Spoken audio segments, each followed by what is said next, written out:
When you mixed up with a whole bunch of people from all over the world, it's dangerous because you don't never know what's going to happen. I don't know how they think over there, how they move over there. You don't know how we move over here. You don't know how we think. When the gang's about to crash, this shit like Spartan 300. Everybody got knives, they got locks and socks. Everybody got something. And it's going down out there. Ain't no stopping it. The police ain't stopping it. Smiley B grew up in the Bronx without a father figure, and the streets raised him fast. Recruited into the Bloods as a kid, he was in and out of juvie and Rikers before he ever had a chance at real life. He caught 2 federal cases and spent 15 years behind bars, surviving 11 different prisons, including 6 of the most violent U.S. penitentiaries. From brutal war stories and earning his stripes as a shot caller to finally walking away from the life that nearly killed him, this is Smiley B's story of survival, power, and redemption. Smiley B, welcome to Locked In, man. What's going on, Ian? I know we've been talking about doing this for a while now, and just for fair warning to the audience, be prepared for a crazy interview today. My man showed up with the paperwork. He showed up with the photos. You got to show the audience some of these photos you walked in here with. I mean, you got to have everything. It's just like going to, prison. I got all type of pictures. I've been on all type of yards. This ain't no cat. This is real talk right here. He literally walked in with a duffel bag, a whole rolling suitcase of every prison file he's had. All my shots, my cases. Ain't no 5K ones in there. Ain't no Rule 35s in there. None of that type of stuff, you heard? Yeah. But this is all the pictures, man. All type of places from Macquarie to Big Sandy to Allenwood to wherever else you want. Lee County. You got the champagne bottle, too. Oh, yeah. I want to relax today, man. You heard? Nothing too heavy. And you brought me a copy of your book that you just published, right? Yeah, I just published that May 20th. Awesome, man. Welcome to the neighborhood. We'll have the link to in the description of this Absolutely. episode. It's a good read, too. I'll bring you to the USPs in there, too. Hey, people love the USP stories. I know you did Chad Marks, who's a good friend of the show. He did my show when I was first starting out. I know. I seen him. He was my first big USP guest. Put me on the map with that. For real? Yeah, he was my first. I was first with Chad guy. in Lee County. Chad's kind of, when I first met him, I was kind of scared of him because you don't know, but he's really just like such a lovable guy. But at first, I was a little bit intimidated by him. Nah, Chad, cool peoples, man. I'm about to go back on Chad. He want me to do a part 2 to his. Yeah, when I had him lift up his shirt during the interview, that clip went so viral. Because he was like, "You want me to show you?" And he showed the whole back tattoo in the middle of the email. my whole body tatted too. Everything. your all arm. prison. Everything. That's crazy. I had colors and everything in there. Oh, I like that Lakers tattoo. I got the Green Bay Packers right here on the side. I got my whole body tatted, everything. Awesome. I might gotta take it off one time for y'all later on. Yeah, we're gonna film some funny skits after this too. We could do it like that. So, Smiley, tell us where you're from. I'm from the Bronx, New York City, Soundview, Leland Avenue. And you grew up there? Yeah, I grew up there, yeah. Born and raised? Born and raised. Who'd you grow up with? Well, it was back and forth between my mother and my grandmother. Sometimes my mother couldn't handle me, so she sent me to my grandmother. Then that's when I started getting introduced to the penal system, Juvenile. Going to like group homes, Spofford. I don't know if you're familiar with that. Matter of fact, Mike Tyson was there in Spofford. Is that the one that closed down? Yeah. I had a guy that came on that that explored the abandoned prison there. Oh, for real? Yeah, he broke in and viewed it and all that. Oh, that's crazy. Yeah. I've been there. I was there. I did 18 months juvenile. Wow. I was with the Brookwood Secure Center. That's the name of it. Where was your dad growing up? My dad was like in and out of my life. Like he was there, but he wasn't there. Like he pop up on a birthday or Christmas, or really was no father figure really in my household. Any siblings? Yeah, I got a little brother. Were you guys close growing up? Not really, because I was in and out of the system. Now we just got close. Now we really tight. He on tour right now with the Weeknd. Really? Yeah. I'll show you some videos after. Good for him. Yeah, that's what he's doing right now. He sings. What did your mom and grandmother do for work to support you? They worked in this place called the Hunts Point Market. It's like some place where they sell fruits and vegetables. It's a big place in the Bronx, though. Yeah. They just went there. We worked there for like the 20 years out of my life. Then it closed down, the place that they was working for. Then they went their ways. Would you say you grew up in poverty? I ain't gonna say like, sometimes, some days you look inside, ain't nothing in the fridge but a milk carton and an apple or some shit. But overall, though, nah, my family, they was all right. What was the neighborhood like? Now that's poverty, girl. Neighborhood. I mean, Soundview. If you Google it, you heard of Pistol Pete, Yeah. the Sex Money Murder. Well, that's the area right there. That's where I grew up at. He has a podcast. Huh? I think he has a podcast. Oh, no, you talking about the Spanish Pistol Pete? Oh, there's two Pistol Petes? Yeah. Oh. There's one that's at ADX, and then there's one that's at home. Okay. The Spanish one is the one you talking about. That's Fat Joe, man. Wait, Fat Joe is Pistol Pete? No, Fat Joe's man. Oh, okay. One of his homeboys, Yeah. that's Pistol Pete, Isn't Spanish guy. Fat Joe's going through it right now, right? I saw some crazy stuff posted on the internet. I don't even keep up with them no more, man, because they always doing something crazy.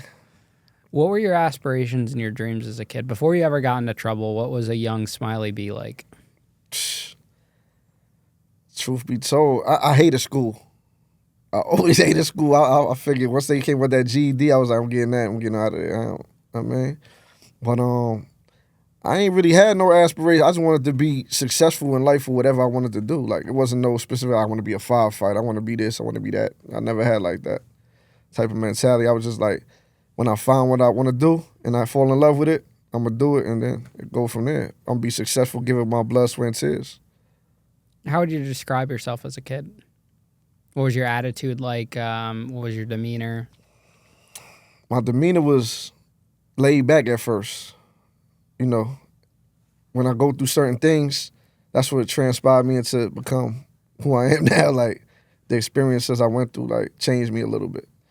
But in the beginning of the Smiley B generation, like, I was laid back. I was chilling. I was on some, like, I started indulging in the, like, little criminal activities young, like, oh, what's that? What's that? Throwing rocks at cars and stuff like that, you know, little kid stuff. You don't know no better. But as time progressed, I started getting into the streets for real. Did you do those, like the throwing rocks at cars? Were you influenced by other kids doing that? Or is that something you just you figured on your own? Or? I think I seen, to be honest with you, I think I seen that shit on the TV. And I was like, let me try this shit, see what happens for real. Till I got chased by this guy one time. He chased me. I hit his car, I cracked his windshield. I hit him with a big rock, and he chased us. It was like 3 of us. He chased all of us. I had to jump in the tree, climb in the tree, climb on some fence. Got away from his shit. After that, I was like, I ain't throwing no more rocks. Fuck rocks. Did your mom and grandmother put in good effort to keep you away from the streets, you and your brother? My mom's tried more than my grandmother, because my grandmother was living in Soundview. My mom had moved. She went to Pelham Bay at the time, trying to get away from where I was doing already. But then when I started getting in trouble in Pelham Bay, she like, yo, just go back over there. Talking about my grandmother, yo, here, take him. Oh, your mom didn't want to deal with you? Nah, she kicked me out the house like twice, matter of fact. You think that had a big impact on you? Absolutely. Like, damn, I'm young. I don't even know no better yet. Like, she didn't care about that. She was like, get up out of here, because she didn't want my brother to follow suit. My little brother was looking up to me at the time. I'm always in trouble. You feel like she gave up on you? At one point in time, absolutely. Do you think that if she put in just a little bit more effort and didn't give up on you so quickly, life would have turned out differently? I think that if my father would have been involved in my life proactively, like, it would have changed. I don't really think I really wanted to listen to a woman, to be honest with you. I needed that manly figure, like, yo, don't do this, don't do that. Come here, grab me, pull me, yo, stop doing that. I think I needed that. That was how my character ended up being like how it is now, so I think that would have been a resolution. Did the people you were hanging out with and growing up with, did they have no father in their lives either? Yeah, a lot of them didn't. Like, they got uncles here and there, but they in and out of prison. Older brothers, they in and out of prison. So it's like everybody's getting recycled. It's everybody's in the same cipher. We all on the same boat. That's how you even started joining that gang shit, because at the time, we looking for love. So I'm going with my homies that's looking for the same thing I'm looking for. So we giving it to each other. You know what I'm saying? I guess that filled the void. How did you first get into gang life? We got into the gang life. I was about 12 years old. And one of my mans, he had came to the block. He had a red bandana out of his pocket. I was like, what's that? He was like, man, I'm a blood. I was like, what's that? So, you know, you hear about blood, you think about California and stuff like that. He was like, yeah, that's out here now. I'm like, oh, all right. So when we got locked up in Juvenile, we was claiming blood, but we never got put on yet at that time. When they found out that we was claiming that in Juvenile and came home, they beat the shit out of us. All of us. We all turned blood after that. So they let you join because you were claiming blood anyways? And they already liked us. We grew up in the neighborhood. They raised us really, so it was like, it was only right that we come under them. Like, you know what I'm saying? What did you think it meant to be a blood to you at that time? What it meant to be a blood? Well, at that time right there, it was like, it was really my family. Like, at the end of the day, it was like something that was filling the void, like I said earlier. Like, damn, that's my homie, that's my brother. Like, I don't got no older brother. So that's like my older brother figure. Like, I ain't got no father, so the OG like my father. He tell me what to do this.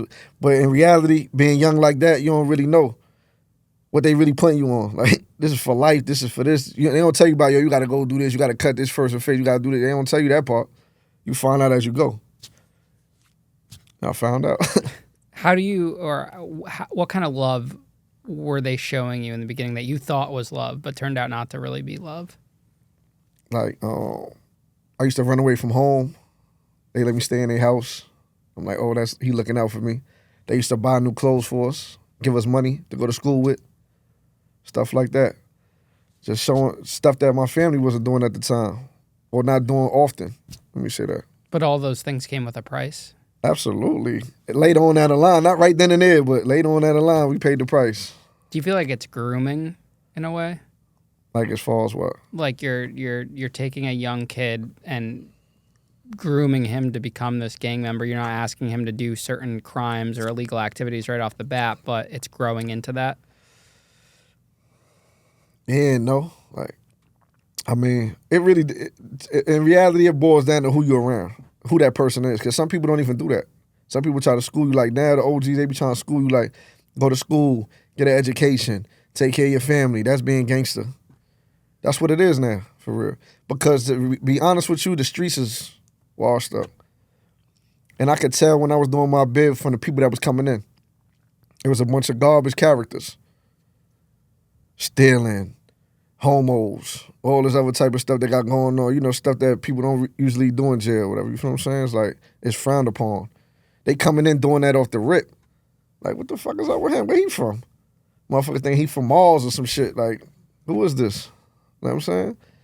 So when I started seeing that, I knew when I came home this time right here, I had to change.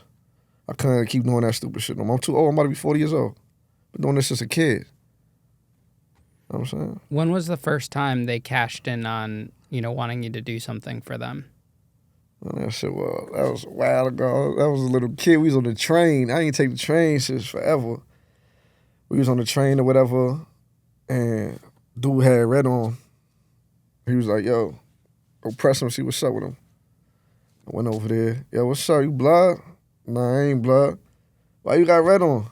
I don't know if you remember back in the days, like, on the news, they used to be like, oh, blood's slashing this person for wearing red. And you remember that back in the days? Mm-hmm. I remember as kids, like, they would say don't wear certain colors and stuff walking around New York. This is this era right here. This is late 90s. And I asked him for the time. When he looked down, I just cut him across the face with the razor because he ain't blood. That was the first time they cast out on me. Like, I split his face. He was leaking. He pushed me and ran. Now, is this an older guy, a younger guy? He's probably like, because I was probably like 13, 14, so he's probably like 23, 24, in his 20s somewhere. Would you have done that to, say, an adult that was wearing red, like a grown man? Nah. So it's just because they look young, they look like they're in a gang. Exactly. It was just I guess it was like a perception. How'd that make you feel when you did that and they asked you to do that? At first, I was nervous because I never did that with no razor. I was thinking about cutting myself. I ain't know. But he was showing me how to do it from before when we was on the train, before this even transpired. He was like, yo, this how you hold it, this how you pop it, this how you do this. So when I first did it, I was like, I felt the skin rip. I hit him with a box cutter. You remember them little metal box cutters they had that you bang off your thigh? Mm-hmm. I had one of them. And I banged it off my thigh, cut him. I ain't even, and I felt him rip. I seen the blood dripping. I ain't know how hard I cut him. I just swung it for real. And I caught him. He pushed me and ran. I ain't never seen him again. How'd it make you feel afterwards when you did that? Like, you go to bed that night. What's on your mind? I was like, damn, what the fuck I just did? Who am I becoming type shit? Like, what's going on? I was like, fuck it. I guess it was for a good cause. He told me to do it. You know what I'm saying? I was little. I was young. I ain't know no better. You know what I'm saying? It was what it was. But then I started liking it. That was the problem. As time progressed, I started doing it more frequently, especially in prison. And I ain't got nothing on my face. I'm still handsome, so. I mean, he tried, though, but it ain't work out. What was going on with school when you were starting to run with the gangs? I started cutting more and more. I started seeing they was calling my mother, sending her letters in the mail. Yeah, your son haven't been to school in 3 weeks. Shit like that. She was like, what the fuck is going on? I call my mother right now on the phone. She'll tell you, like, this kid right here, man, he gave me a heart attack. But I ain't like school. I never liked the school. I only used to go to school like for lunch, the gym, and to meet little girls like my age. You feel me? That was it. Other than that, school was trash to me. I felt like nothing they was teaching me in there was going to help me progress later on down the line. How old were you when you got your first jail time? Juvie or Rikers or whatever it was? I went to Spofford. When did the Twin Towers crash? 2001. So 2001, I was in the state facility already. I was in Brooklyn Secure Center in Claverack, New York. And how old are you? Well, I'm 39 now, so I was probably about, 24 14? years, yeah. That was your first bid. That was my first bid ever for cutting somebody. Separate from the train. Separate from the train. This was in the park. What happened? Me being stupid, you know what I'm saying? I had red on. Dude was coming down the block. They were saying that we was in the park actually. He said he was tucking in a bandana in his pocket while he was walking. I guess he seen everybody with red on, so he was like, man, my man was like, he got a blue bandana in his pocket. I was like, what? Stop lying. He's like, I'm serious. So when he walked by, I was like, yo, what's up? I stopped him. Yo, you got a light? I think it was you asked him for a light or at the time, one or the other. That was the way to stop him. So shit happened, whatever, like that. His man ran on him. I cut his face. Boop. That was it. Then we all split up. And just my luck, the paddy wagon comes and gets me and my friend. We went to jail. How'd they find you? Shit, we the only ones in the park with red on. It was just us. Oh, you were just hanging out there. They was just hanging out there, smoking weed, drinking, what them shits was? OEs back then. Remember the malt liquor? Yeah. We was drinking one of those. They ain't find a razor or nothing. Dude came in the back of the paddy wagon with a napkin pointing us out and stuff. That's how I got knocked. Was it common for 14-year-olds to be in the Bloods back at that time? It was a couple of us, though. I wasn't going to say it was common, like you see a whole bunch of us. It was just like certain ones was influential, like certain juveniles was influential and the other juveniles will follow us. You know what I'm saying? That's how that was. And we bring them and we breed and do stuff like that. But overall, like, you're not just going to see them all. You might got 2 from this hood, 3 from that hood, 1 from this hood that got some type of name. It'd be like that. Not like 15 over it. Not like how it is now. No. Getting arrested that first time, did you feel like you were earning your stripes, like it was cool, like, you know, you're going to jail, going to prison? Yeah. I'm stupid. I'm stupid, young. I mean, you don't know no better. Your brain ain't even developed till mid-20s. I just was like, all right, I get my name up now, looking stupid in the jumpsuit. And, you know, I was wilding out in there too. Yeah, tell us about that. Tell us about that first experience. What the hell was the first experience that I had? Oh, in Juvenile, they give you a milk and they give you like a snack at night. So we was taking people's snacks. And one kid was like, yo, you ain't getting no snack from me. Get the fuck up out of here. Like, what? So we waited for the next day. He went into the shower. We just beat his ass in the shower. Everybody was stomping him out. We all went to Keep Lock. My man Castro and me, man. Rest in peace, Castro. He the one that taught me how to rap. That's how I learned how to rap, being on Keep Lock, being behind the door. I used to hear him rap every day like, damn, what the fuck? He nice. I'm trying. He like, yo, that shit trash. Shut up. Lay down. You know what I'm saying? So I built myself up as time went on. But that wasn't even, that was the first time I went to juvie. I went to juvie probably 3 times. Then I went to group home, beach house, non-secure detention. Then I went to ATD, alternative to detention. The judge kept trying to give me tries. Then he was tired of that shit. Like, yo, listen, you going to a state facility, man. Fuck all that. How old are you when that happened? What, with the state facility? After that was at juvies? 2001. That was when the tire was cracked. We watched it on TV. Oh, so you went to the juvies and then all throughout that year, and then they sent Yeah, you. I kept going. I was catching little dumb shit though. Small stuff. Yeah, because they let you out. It's family court. This is not criminal court like for the adults. Mm-hmm. This is family court. They let you go home with your mom, shit like that, as long as she come.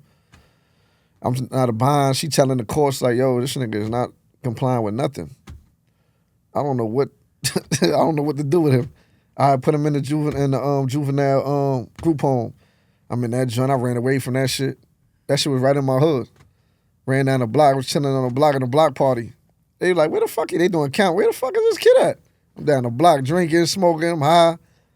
They caught me because one of the guys was driving back to the beach house and see me on the block out there like, what the fuck? Well, that's how I got caught for that. So is Spofford the state, was that considered state or juvie? So basically Spofford to juveniles is like the county jail to like somewhere out here or something like that. Okay. They got county jails out here, right?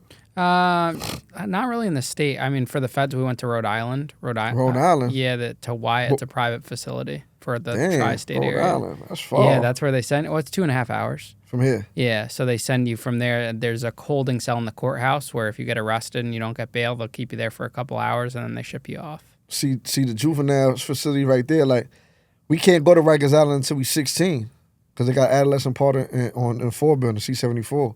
But we can't go there yet, so they bring us to the juvenile.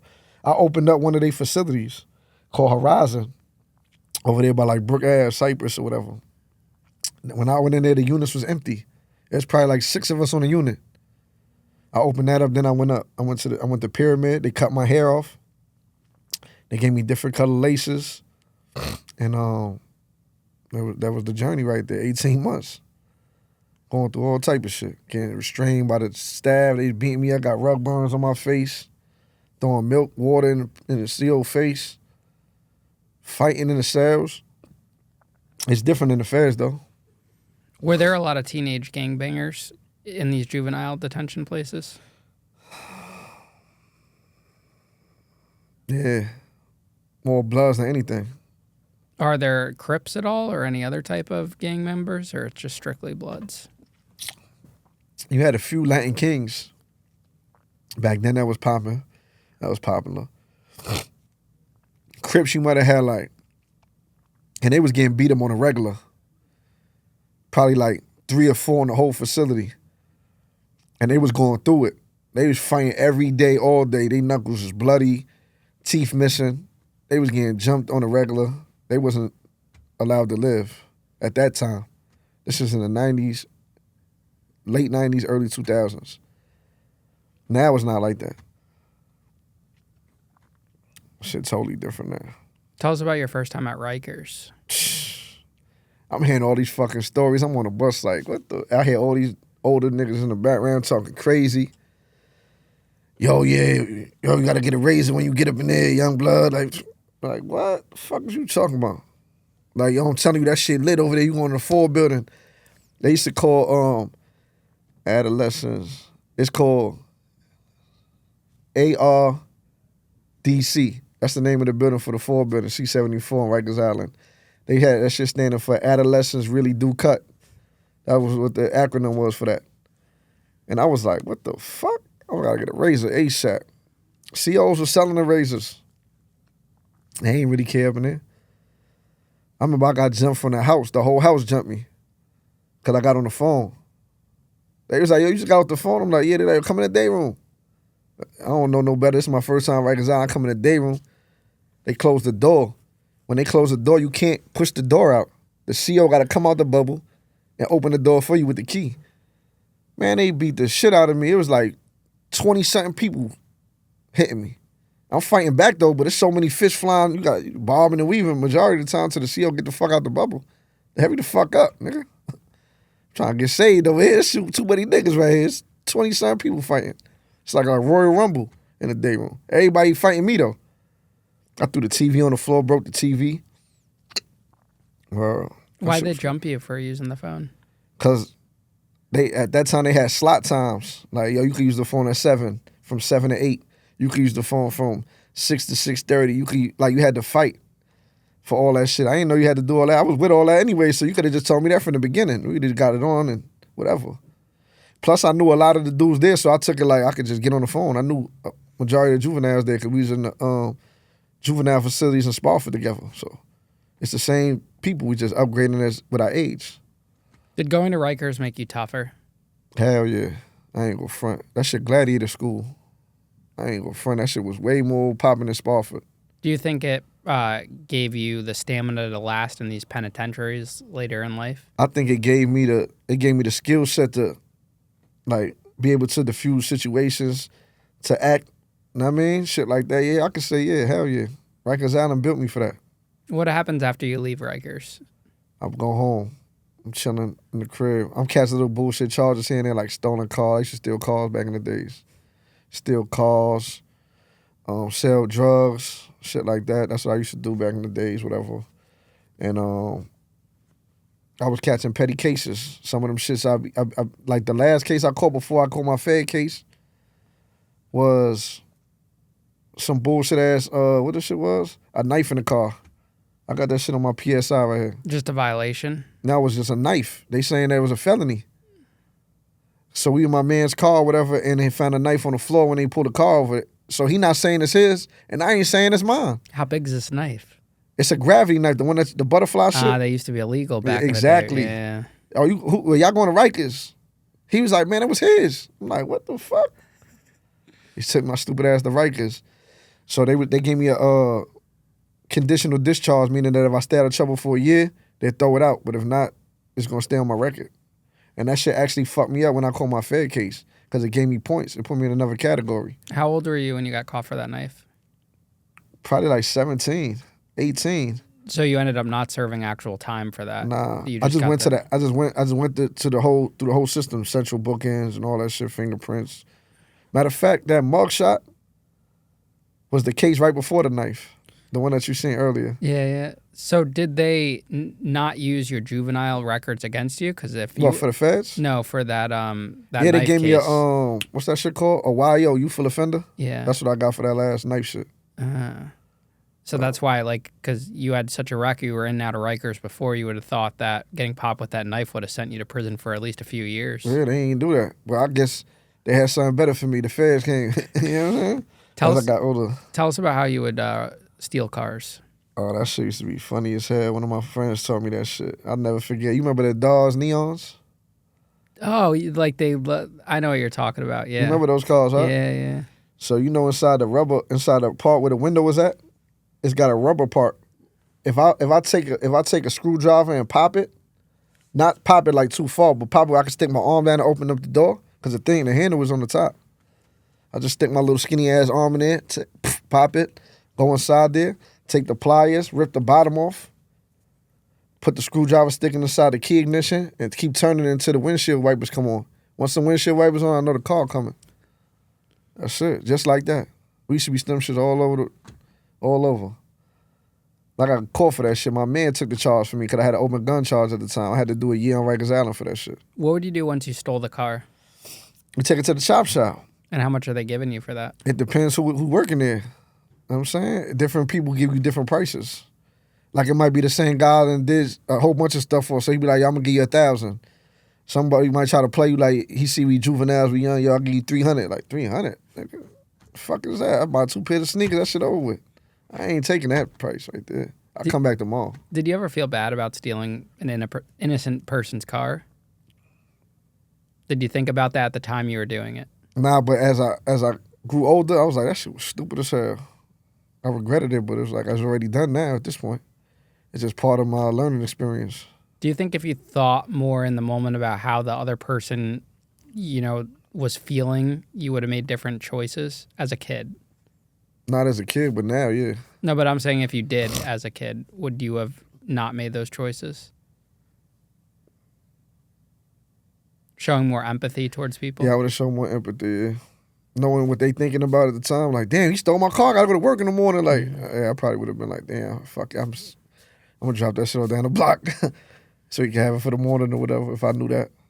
Do you feel like that's something that your parents just never taught you about? I feel like if they did, I just didn't listen. For real. I used to be hard-headed. That's what all this is about, being hard-headed. I just learned to be chill. You and me both. I was hard-headed too. I used to take risks all the time. I didn't care what was the outcome of that shit. I used to like to gamble with my life. And that's what that was like. I don't know. Tell us about the first Fed case you caught and how old you were. First Fed case, I was 20 years old. I got locked up in what the fuck was that shit? Utica, New York. I got locked up in Utica for cocaine possession and a firearm. Were you dealing cocaine or was it just your personal use? Well, they only found 14 grams. What made my shit federal was the gun. Because it had scratched out serial numbers. It was operated. You know, that's automatically federal. And were you a felon already with that or no? So it was a felon with a gun. A felon in possession of a firearm. Now did this 922G. Did the state catch you and then they referred it to the feds? Exactly. Okay. And the feds picked it up. The feds picked it immediately up. I only went to court one time for that shit. That ass. My lawyer was like, I called my lawyer in the morning. I called my lawyer. I was like, yo, they said I got court. She was like, ain't no court. The court ain't so says. I'm like, man, I'm going to court right now. She was like, what? I'm about to call the courthouse. Call me back. I'm like, I'm going to try.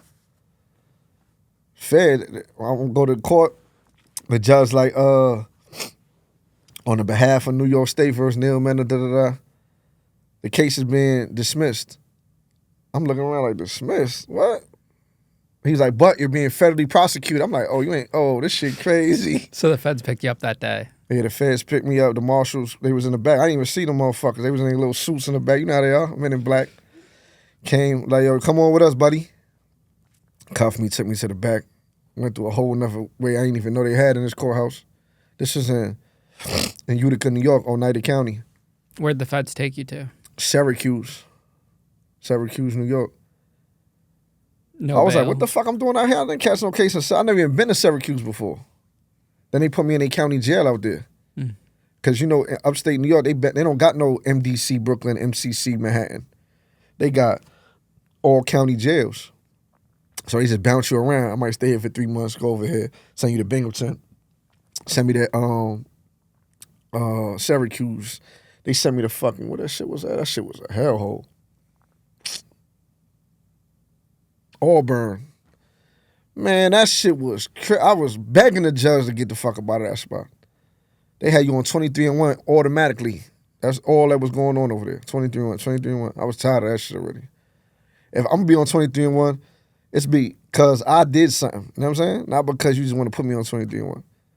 Let me earn that 23-1. You been in the box, right? Yeah. You know how the box is? Even though sometimes you don't get no celly. Like, I ain't have a celly for a long time. Because I'm not, I look at the glass, you ain't coming up in here. Get the fuck up out of here. Yo, what you in here for? You gangbanging? Nah. All right, get the fuck up out of here. Where you from? You from New York? Yo, you got like 3 days in here. You heard? You hot? You got your paperwork? Yeah, I got it. It's in your property? Or you got it on you right now? Oh, nah, it's in my property. I just came from such and such spot. Where you left there? I want to know everything before you come with my cell, because this is my comfortability zone right here. Like, I just can't have anybody up in my cell. You know how that go. Like, I'm not just having anybody up in here. I be having pictures hanging up with my kids. You don't know if he a chomo. You don't know what's going on. I ain't gonna be walking up in there, he jerking off a picture on some weirdo shit. I'm gonna go in there and kill him. I ain't playing that. Chomos? I hate them. Why you touching little kids for? That shit is like the worst. They be embarrassed to come in there like, I be scamming. No, you ain't scamming shit. I hate them, for real. I ain't gonna lie. I hate y'all. How big of a difference was it for you to go from those, county jails, Juvenile, Rikers, to now the feds? I ain't gonna lie. The feds was crazy because you know, in Juvenile and Rikers Island and all that, it's just people from the boroughs. It's from New York, everybody from New York City, shit like that. The feds, you got fucking people. I never thought I would meet New Mexico and Texas and Oregon and all these weird ass South Dakota Indians and some weird shit. Like, damn, where the fuck? Like, where they got me at? And there's so many different gangs. Like, the gang culture in the federal system is so crazy. Like, Tango Blast, MS-13, Latin Counts, Vice Lords, GDs, Crips, Bloods, Latin Kings, Nietas. The list goes on. Like, I never even heard of half of these shits. But they popping where they from. Just like we popping where we from. So it's like, okay, I respect that. I remember every time I go to a USP, it'd be 30 Mexicans, 30 to 50 Mexicans out my door waiting for me to come outside. They think I'm Mexican. I ain't Mexican, I'm blood. Get the fuck away from my door. What the fuck is y'all doing? They used to come deep. Like when I got the Big Sandy USP, they got a glass when you come up the stairs or whatever. I was in C4. Man, there was so many Mexican niggas that thought they shirt off, face tats. Yo, what's up, Holmes? I'm like, what's up? What's up? I got my barrel under my arm. But at this point, I've been in so many different prisons already. This was nothing. As soon as I went in there, you hear motherfucker yelling off the top there, "Sue woo! Yo, what's up, blood?" They was like, "Oh, nah, he blood. Get him back up." I've been around, so it's like, yo, I know you're a big homie. I mean, like, get up out of here. That gun charge, how much time do you end up copping out to? For the feds? Yeah, for that first Fed case. The first Fed case, they gave me 100 months. 8 years, 4 months. For that? I thought it's just 5 that they would just slap you with. No, 922 G2. I got it right here. So where did they send you for that? I went to Glenville, West Virginia. I started off at what's that shit called? Gilmore. The medium? Yeah, I started off there first. And that was because I was there for 1 month. USP tour was after that. That was because of the knife you went to a medium off the bat. No, I went to a medium off the bat because, you know, when they used to do the levels for where you going to your point system, no GED. I'm young. That shit get your points up. That's how they used to do it back then. Now they changed how they used to do it. But the knife charge that you got too, wouldn't that have affected Yeah, it? the knife charge, I had a gun charge too. I did a year on Rikers Island for a gun. So it all added up. All that shit added up. They sent you to a medium. Started off in the medium, got caught with a 10-inch knife. All right, so tell us that story. Motherfucker from I wish I knew your name, cause I say your name on this shit, cause you told on me, motherfucker, and I ain't see you yet. But dude from Detroit, Michigan. I was in that spot right there. They got 3 mans. They don't got 2-man bunks. They got 3. They got the roof, the middle one. So they got me on a roof shit. I ain't really with all that. So boom, it's a DC dude in there and a Detroit dude. So you know I'm a gang member over there at the time over there and that shit. So we gang banging or whatever. So I had brought my paperwork outside to the yard. So they was like, "Yo, we gonna give you a knife." I'm like, "All right, but where the fuck do I put it at?" I'm not used to walking around with knives. We got razor blades. That shit easy to hide. A knife? He brought that shit outside. I was like, what the fuck? That shit was 10 inches. I was like, what the fuck I'm gonna do with this? He like, yo, bro, I'm telling you need that shit. I was like, but where am I putting it at? Man, I put that shit inside the, you remember they had I don't know if you was in the feds yet, they had a Oreo box. It was just a single row. We had the full package. Oh yeah, back then they had a Oreo roll. Just the whole one row, that's it. The knife just fit inside that shit. It was a tear on the corner or whatever, but I had a bunch of them. So you would never know unless you know that I had one in there. I guess the Detroit dude, when I had the blind up on the door, it was tilted a little bit, so I guess he saw me putting the shit in there. He had to. That's the only, because I ain't tell him I had no knife on me. And I had put it in my locker. 2 days later, I'm on the phone talking to my grandmother, rest in peace, and they rushed in my cell. So I'm like, they like, yo, Smiley, they in your cell. I'm like, what? He like, they in your locker. I'm like, what? Man, the nigga came with the Oreo box, the CO. I said, damn, they took my shit. That's my shit. So they calling my name, man, on the loudspeaker. I ain't even answering. I'm like, I'm about to go to the box. He caught me. You know, I can't run nowhere. He caught me, whatever. Cuffed me. Took me to the hole. I was in the hole. They sent my ass to fucking USP Atwater in California. They shipped you all the way to California? I swear to God for that shit. That shit in my shit. They must have really thought you were a Mexican when you touched down there. Hell yeah, they definitely thought I was something. Give us that first day story on the yard. Atwater Little, I went to the typical Oklahoma shit. You know what I'm saying? We went to Oklahoma Transit.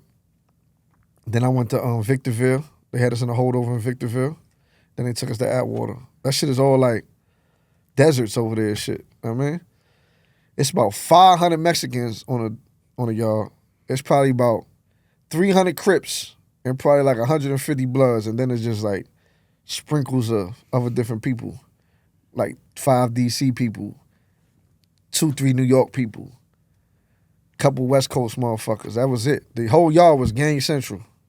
There was nothing else in that shit but gangland. I only lasted there 90 days.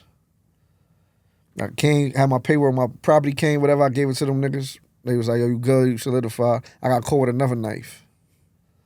This time was on a humble though. I was walking, he pat me down, and I thought I had tucked the good. I ain't tucked it. He tucked it. He was like, what the fuck is this? I was like, that's my belt. He was like, lift your shirt up. I lift my shirt up. He was like, man, that's a fucking string. I said the string was hanging. I was like, what? Took off, tried to run on him. We was in the corridor. Knocked me off with that shit. I ended up biting the police member, the CO arm, because he kept mushing my head. When I was in handcuffs already, I bit his arm. So I left, I was in a hole in there for a minute, like 60 days. Then they came and was like, yo, you leaving the yard, because I had a separate T with somebody that he put on me in Oklahoma. We beat somebody up in Oklahoma. So they put a separate T on me and my 3 of my homeboys. So the dude ended up going to the yard over there while I was in the box. So once they let him out, they can't have us together. So they shipped me. But I lucked up. I went to Lee County, USP Lee in Jonesville, Virginia. Shit was crazy over there. Every penitentiary I went to was crazy. If I named where the spots I've been to, you'd be like, what the fuck? Yeah, tell the audience what you can expect in a USP, what they're like. Does the violence live up to what people talk about? Hell yeah, live up to what they talking about. And this ain't even no cap. That state shit ain't nothing.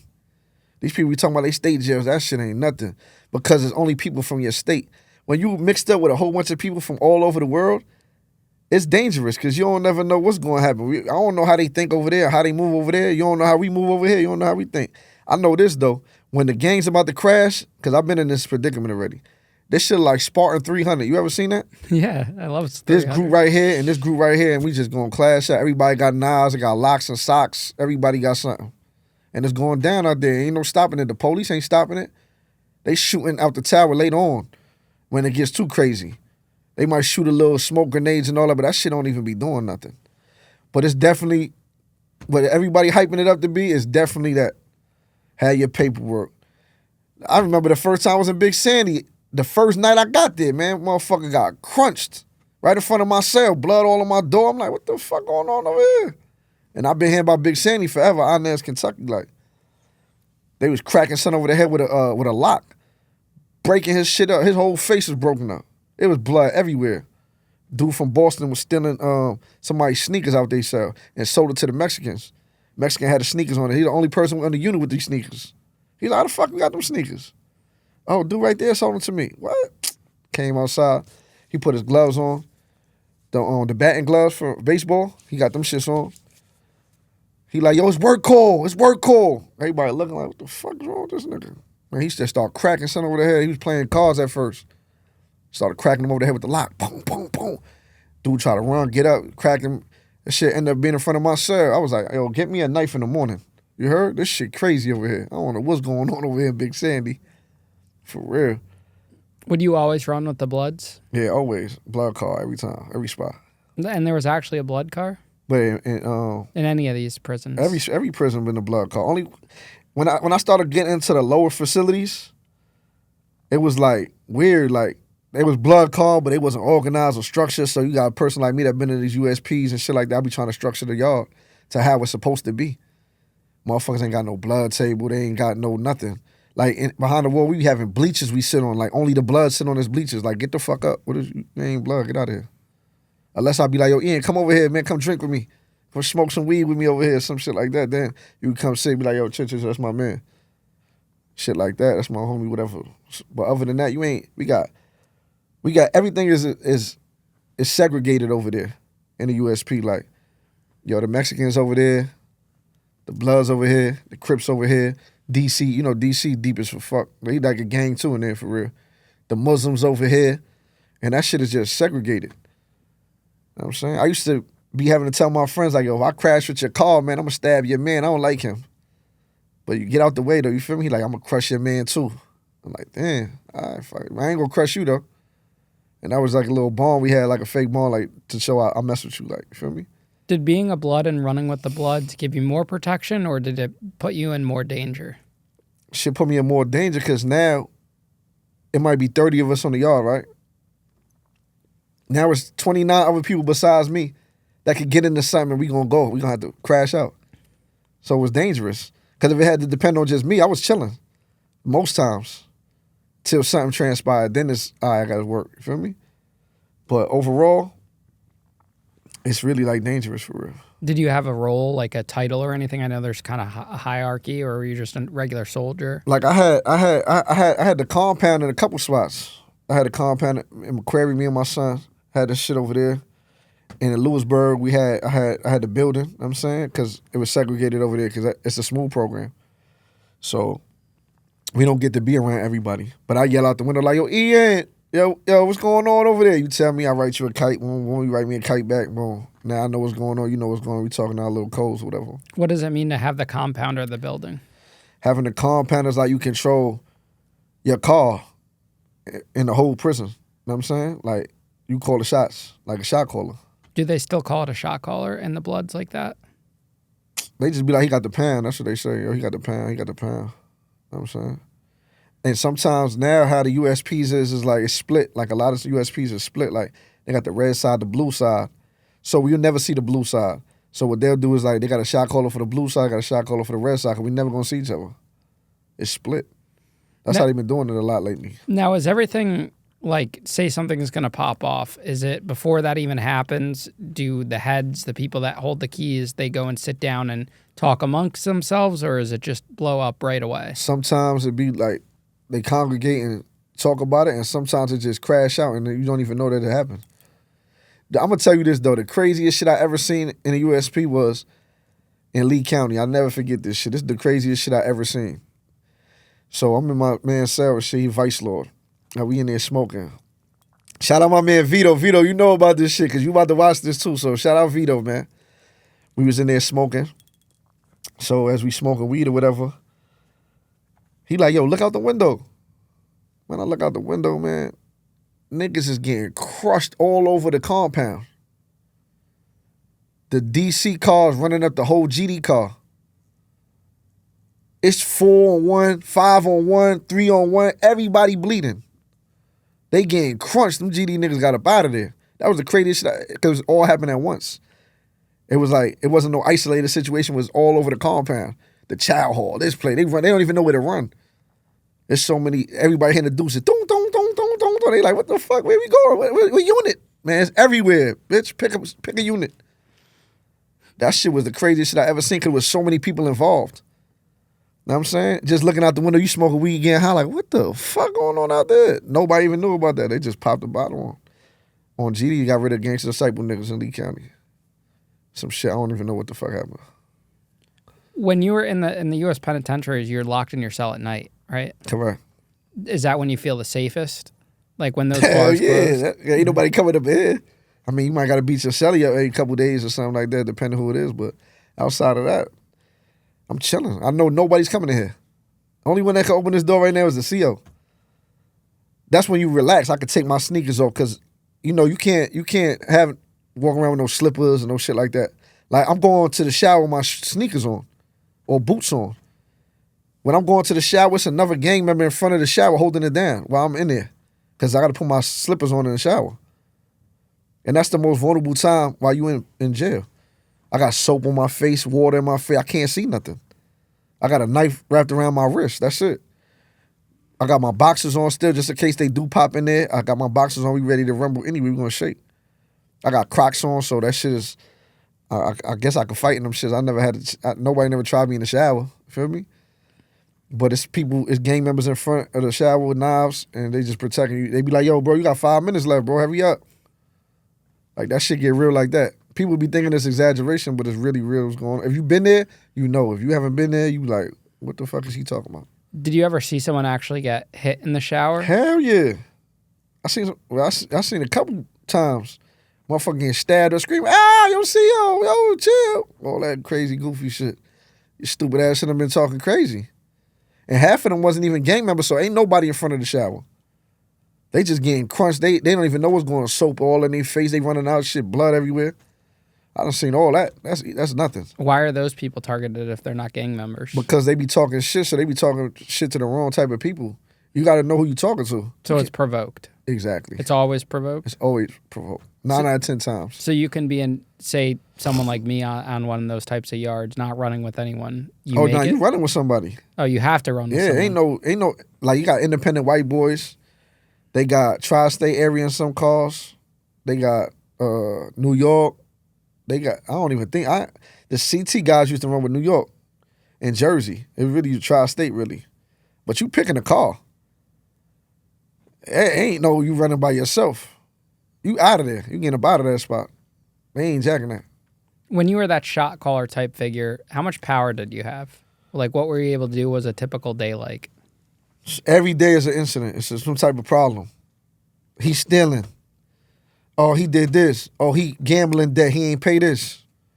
It was disciplinary on a regular. Motherfuckers was getting hands put on them in the cell, regular basis. That was like the everyday thing. Like, yo, y'all two go over there, just beat him up. Oh, I got to talk to this guy right here. Yo, hold up, the top GD dude want me to come over there. I got to go in the GD cell with a Latin King cell and talk to them one-on-one. So this shit don't blow up to, yo, just keep it an isolated situation on the unit, man. Don't bring that shit to the yard. I'm going to let my man get it on with your man. No knives, just hand for hand. Hand for hand combat. We're going to let him get it on for a minute. And then that shit is dead. Don't even bring that shit up. And then sometimes we come to agreement. Sometimes it's too big. And we got to bring it to the yard. What was your relationship with the warden and the staff in that type of I never role? talked to none of them. Even as a shot caller, you don't deal with them? Like sometimes if a situation transpires, SIS will come. Be like, yo, they call you on the loudspeaker, yo, man, but you can't go and holler at them by yourself. You got to bring members with you. So I might come to the SIS with like 3 or 4 other bloods, and then we go holler at them right there. Like, oh, nah, I just want you. Nah, you want all of us because you can't talk to me without talking to them. And they're okay with that? Yeah, they ain't got no problem with that. I could come with my homies and tell them, yo, we need a meeting out in the yard. You need to bring the blue side out. And they going to bring the blue side out just to keep shit under control. And what's the blue side? No, I'm just using it as an example. Like McQuarrie got yellow side and blue side. I was on the yellow side, but I want to talk to my homies on the blue side. So we go to SIS, like me and 4 of my other homies, be like, yo, we need a meeting real quick to make sure we all on one page. And they crack the gate, put us in the 3rd yard because it's 3 yards. Put us in the 3rd yard with a baseball field at, and let us and congregate and do the prison politics. As long as there's no violence going on, they cool with it. Does following prison politics, like the disciplinary stuff, all of that you were just describing, does that make your bid go faster? Yeah. Because, like, you've been in jail, so you've been in prison. It's a daily routine every day. That shit gets boring. Everything is repetitive. It's boring. Wake up 6 in the morning, brush my teeth. After that, go to the yard, work out. Come back from the yard. That shit is boring sometimes. Sometimes you need a little spice in your life just to, you know what I mean? You be stressed out with you be trying to think about what's going on in the world with your girlfriend, your kids, your moms, and whoever else, you know what I'm saying, that you love. It take my mind away from that. That's why I got so many tattoos, because it took me out of that space. I just go up under the gun. Half my day over once I come off this gun. I got a neck tat. I'm come out, take a shower. My day changed up. So it was cool. I ain't really mind that. It's just the petty stuff. It'd be annoying. Like, it's like all this bickering, like little girl shit. What you want to do with him? You keep telling me about this motherfucker. You want to get it on with him? What you want to do? Tell me what you trying to do, because I don't understand what you keep telling me about this nigga for. Matter of fact, hold on. Hey, yo, come here. Yo, he keep talking about you. What you trying to do? Oh, well, you put me on the spot like that? Because you keep talking. That's bitch shit. That's female shit. We don't do that in the penitentiary. Politics is politics, but we doing that shit by law. Like, right and wrong is wrong, period. No matter what. If he my homie and he wrong, we gonna discipline him. Now, if we don't want us to discipline him and your man want to see him, then we gonna crash out because you ain't touching him. And we not gonna touch one of yours, you gonna pop it off. That's how it's gonna go. How does someone become the head of the car? Really, a lot of times it'd be about your experience, the spots you've been to, how much work you put in. And the people that's on the yard, they really vote you into that. Like, you just, like, it got thrown to me. Like, I was already influential. And half of the yard was under my set, so it was like, well, why he don't have it then? And that's how that shit even came about like that. So I didn't even want it. I was chosen out that shit. Like, yo, just take that joint. Is there a lot of jealousy? People out to get you within your own crew? Yeah, it's always gonna be rotten apples in a bunch. You know what I'm saying? It's always gonna be that, regardless, even in the streets. It's the same shit, same politics, same. But in the feds, yeah, you got motherfuckers like, yo, he think he the shit because he that. He got one time to jump out there, I'm gonna stab him in his face. Like, cause I done seen motherfuckers when we sitting down, say you come up to us, right? Like, hey, yo, I'm Ian, I'm from CT, I just came over here and shake our hands and shit. As soon as you walk off, like, yo, I ain't like that nigga Ian, man. You see how he shook my hand? Stabbed the shit out of Ian when I seen him. All for that. All for that. He miserable. He got 44 years. He just miserable. He don't got nothing going for himself. His family done forgot about him. And you got a bunch of these type of people in there that's miserable, don't got nothing else to do but put hits out on people and just talk shit about people all day long. It's really like that. Got lifers in there, 6 life sentences, 7 life sentences. How would you take that? I used to tell him, like, yo, stop putting me in a cell with lifers because I don't know how he gonna wake up in the morning. That ass. Like, I had a couple lifers that was my bunkies before, and they like bipolar with that shit. Like, one day they cool, one day they don't want to talk. And it ain't even about being scared. It's about what I'm gonna do to you too. Cause I got a knife too, and I know how to use that shit. And I got 1,000 shots for stabbing niggas, so we gonna do the same shit. But it's like, I don't want to keep putting myself in that predicament because I don't got life. I want to go home too. I got kids. Feel me? But I gotta do what I gotta do. I'm not gonna let nobody just do anything to me. And that's the bottom line to that. Like, so at the end of the day, it's definitely jealousy in there. It's definitely people that's envious. It's people that don't got shit. I mean, I got a lot of brothers that got life right now I be talking to on a regular. Do you think the prison becomes more dangerous because they mix lifers with a guy that, say, has 20 years? I feel like a lifer has nothing to lose. So they'll stab someone, they'll do things like that. Yeah. I mean, 20 years is a lot of time too, though. That's 2 decades. But the person still has an out date. Life unless they longer. mess it up. Yeah. Because I done seen people turn 20 years into 2 life sentences. Like, damn, he crying in the box. Yo, I ain't mean to kill him, man. Nigga, you done. You cop out the natural life. You got caught in the act. It's in the USP, it's cameras everywhere. It's like you might got a blind spot here and there, but it's slim to none the chances of that. You feel what I'm saying? It's cameras everywhere you go. It's metal detectors everywhere you walk out of.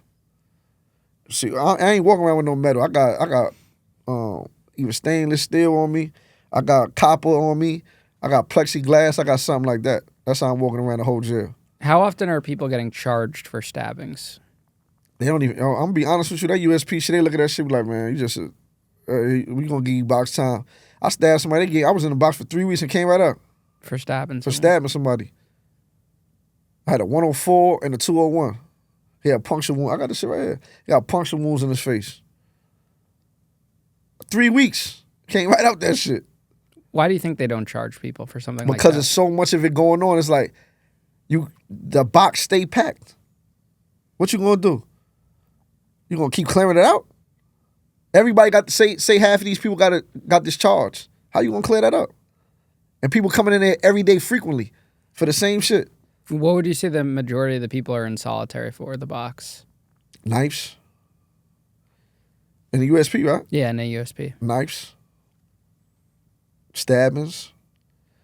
A lot of times, like if the car crash, 2 cars crash, they'll take the littlest car and ship them and keep the biggest car in the yard. So you got a whole bunch, like you got 30, 40 people that's paisas or whatever the fuck in the box. See, when I'm gonna tell you, you wanna hear a funny story? Yeah. So we went to USP Big Sandy, right? This is my first day going there, whatever. We get off the bus, we in R&D. Do you know that if 40 of us came on the bus, right? Do you know that only 10 of us went on the compound and 30 motherfuckers checked in? Why'd they check in? All of them was chomos, hot niggas, everything. They're like, I'm not going on that compound. You crazy, man. I'm going to die out there. because they was making people sign a piece of paper, like a waiver. Like, yo, if you ain't did this, sign this right here, we're going to let you out on the compound. It's the captain. He like, I go to captain review anyway, so I don't go directly on the yard. I got to go do captain review. I'll be in the box for like 3 days and they let me out. You know what I'm saying? Captain want to come to my door, talk all this stupid shit. Y'all don't start no problems in my compound. This, that, all this stupid ass shit they be saying. But they give you a waiver like, yo, did you tell on somebody? If you told, please do not come out here because we're going to be picking you up in a helicopter. So why does the prison system even assign these individuals there? Like, shouldn't they know better than this? I think it's a game to them. Like, them people that work in Grand Prairie, I think that shit is a joke. Like, let's put this choma over here. Because they know what the fuck going on in these prisons. I mean, if you have their actual staff saying you can't walk the yard and they were sent there by corporate, if you think about it, if you look at it as like the lieutenant or the captain is like the general manager, and then Grand Prairie, who does all the designation, is like the corporate, Correct. corporate offices. They don't care. They're assigning a new manager there in a way, or a new employee. Correct. They don't care out there. I think it's a joke to them. They know your charges. But he got pedophile. Fucking send him to Beaumont, Texas. So do you think the government is responsible then for a lot of the violence that goes on in these penitentiaries? Hell yeah, because they limit a lot of things. Like, I ain't gonna lie, when I went to Florence, Colorado, they limited to 2 phones for all of us. 2 phones.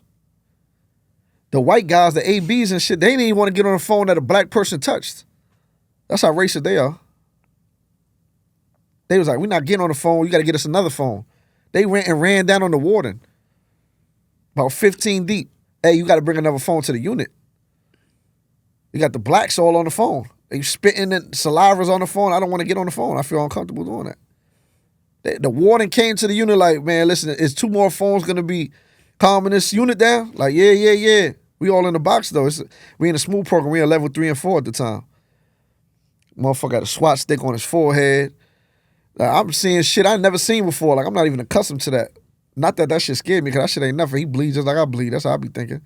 So it's like, all right, I just got to probably pop him first. Because I don't know how he giving it up. But he a shot caller for them, so he got to have some type of status. So it just be like that. It's just like weird shit like that. Yeah, what do you think about those guys covered in swastikas and racist tattoos? I mean, I don't judge nobody. It is what it is. Like, you see how you got all them swastikas, I got all this gang shit on me. So it's the same shit. How you looking at me, I'm looking at you. Like, I respect you representing what you are. So do you not take it in a racist way then? Nah. That's what you believe in. That's what you, like, you tell me, yo, why you throw the B up? Because I believe in blood. Oh, well, we get a swastika because I believe my white pride. Oh, I respect that. Yeah, I don't look at it like it's racist, but if you jump out of line, I'm going to crush you.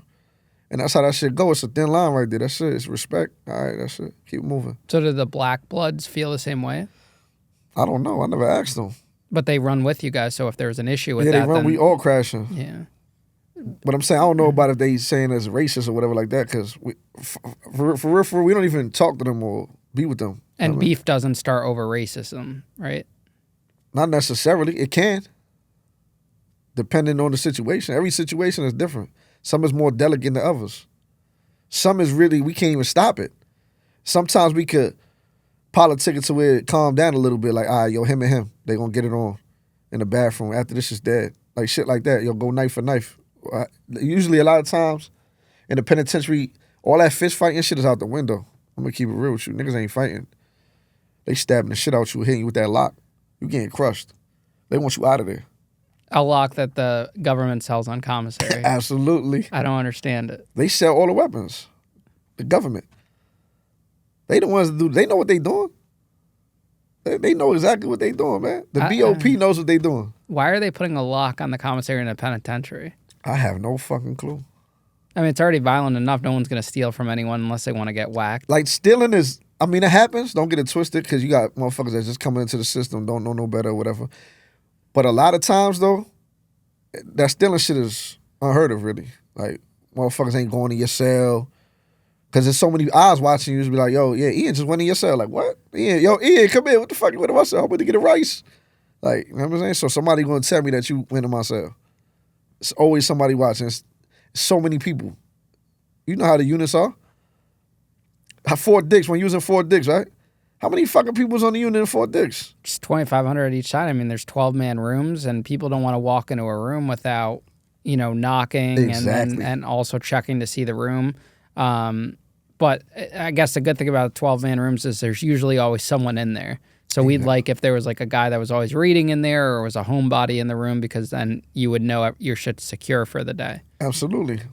I see. What I used to do is I used to leave my stuff a certain type of way. So if somebody touched it, I can notice the difference. Like, I ain't leave it like that. Or something will fall. Like, I leave it to where if somebody touches something will fall, so I know that you're not going to put it back exactly how I left it. So I know. Like, a lot of times I never even had I had a lock for other uses, not for a locker. You know what I'm saying? So I just bought that for that. Yeah, because it gets to be a pain in the ass to just keep undoing the code and stuff. Like most of the people, especially at the camp or the low, they would just keep it unlocked. But it is easy to take from people. If you think about it, you just walk in and say, hey, so-and-so said I could grab a chili and beans or a ramen or something, and it adds up. What kind of meals you used to make in there? My bunkie made a really good chili over rice and summer sausage in it. And then when I got to the camp, that's when I had the really good meals. My bunkie was making like this, we called it Benihana's fried rice, BLT pizzas. Oh, yeah, the pieces be fire, right? On the tortillas, and you dip them in water to and put the crust together. You gotta roll them on the corners for the crust. Put sazon on the crust to give it some flavor. I used to stuff cheese in it. Yep, yeah. We had that, and we'd steal the fresh motts out of the So when you was in the camp, you was getting street stuff, right? Yeah, we were eating one weekend. We had Peruvian, we had a whole Mexican spread one time, like literally limes, tacos, like tins of food smuggled in. One of my bunkies, one of the other guys there used to be a dealer for the cartel, and he had all the connects. When he would only bring in a bag like once every couple months, but when he did it, it was an all-out affair. 10 garbage bags, and one would always be like whatever we were eating. So it would be either the Chicago beef subs, the famous hot Italian subs with the giardiniera on it, or we would do the fast food or the Mexican. We would all decide on what we wanted to eat, and then everything else would be clothes. They were sneaking in microwave parts if the microwave burnt out, to replace that. Glasses, shoes, protein powder, workout stuff, literally everything. We had everything there. I was just getting drunk. Like, you see this bottle right here? I had that in there.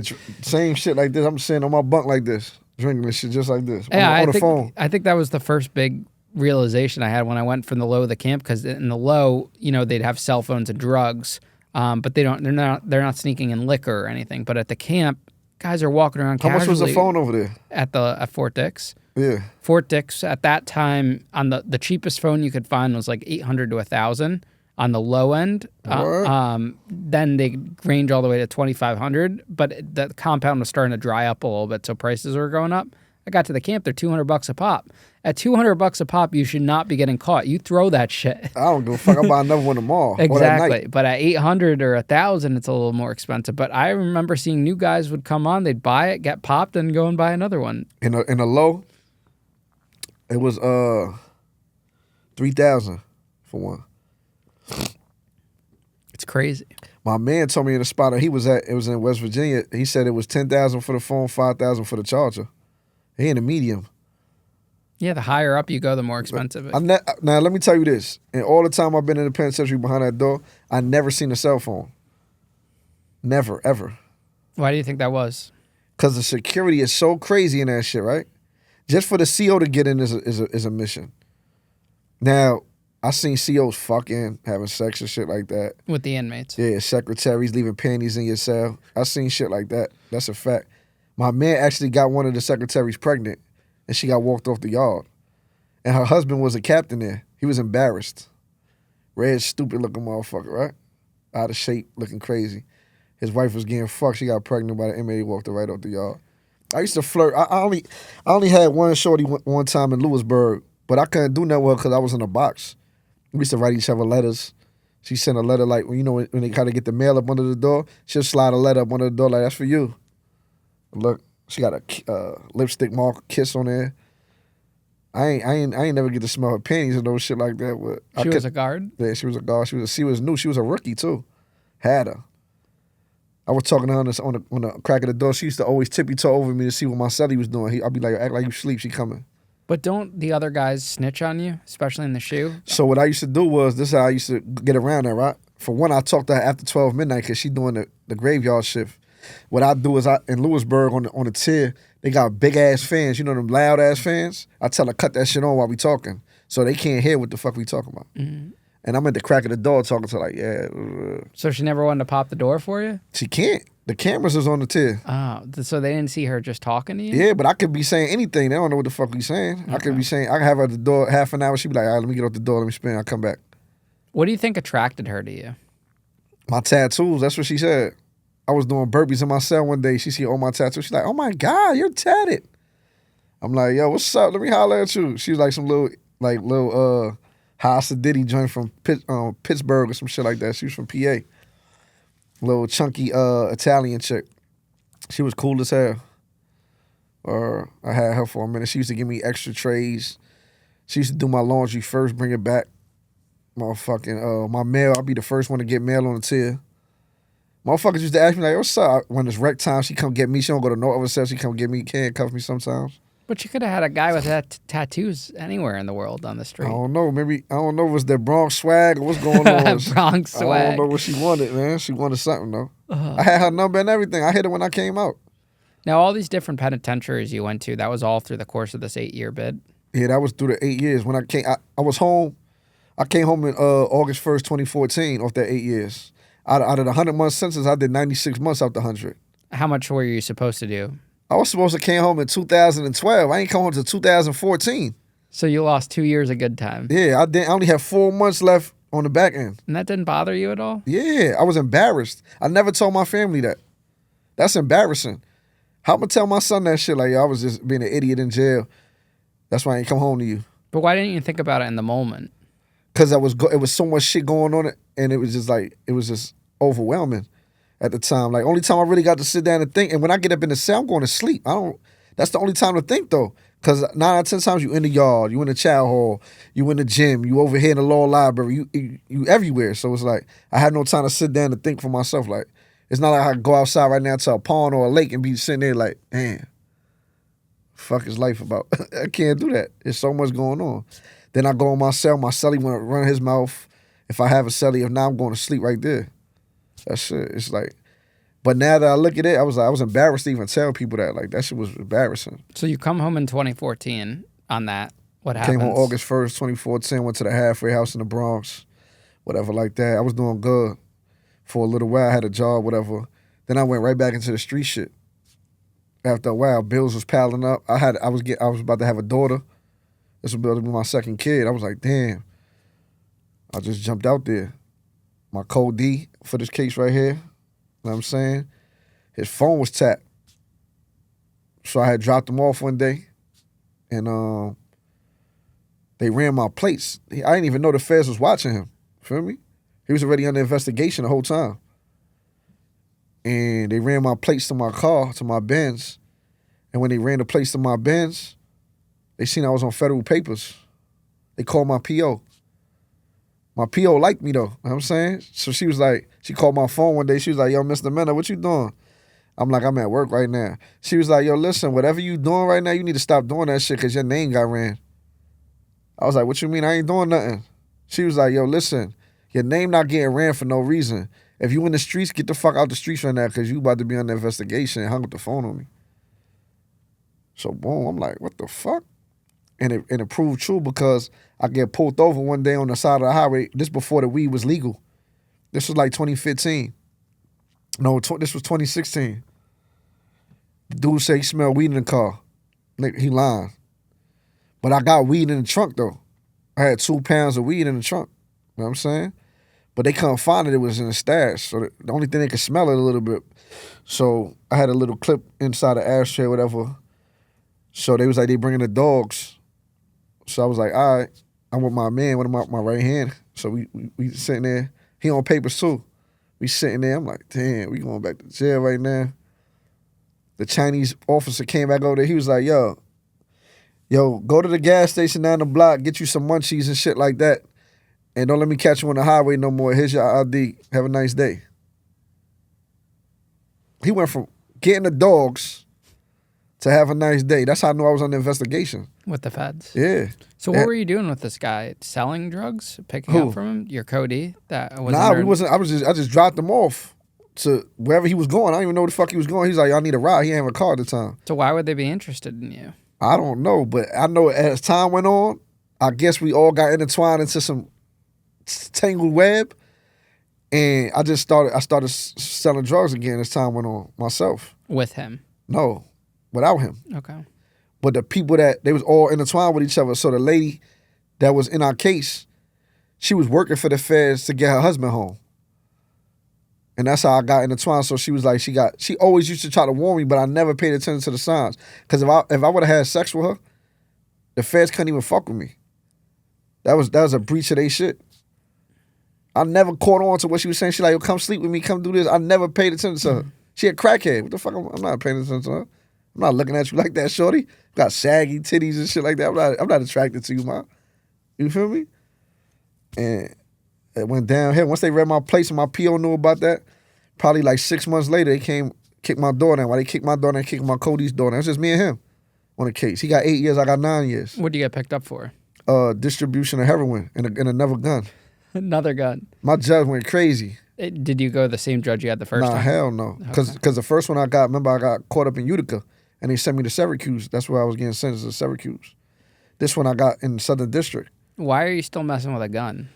I always had a gun at the time, man. I was into so much shit at them times. I just came home from the penitentiary. That shit kind of like traumatized me a little bit. That shit had me with like ADHD. Like I had problems. Like, you know what? I noticed like a lot of people out here in the society, they don't realize what that shit does to your brain in there. Like the stuff we've been through, the stuff we've seen, the stuff we done ate, just our experience in general. Like people don't know like mental health is a real thing for us. You feel me?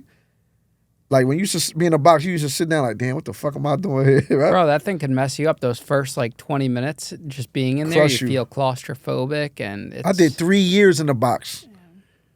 3 years straight. From 2009 to 2012, I was in a box. I mean, I think the thing with the box is they need to separate the people that are doing the stabbings, that are violent. I don't think they should go to the box for a cell phone or something. I think that's silly. But if someone's violent, yeah.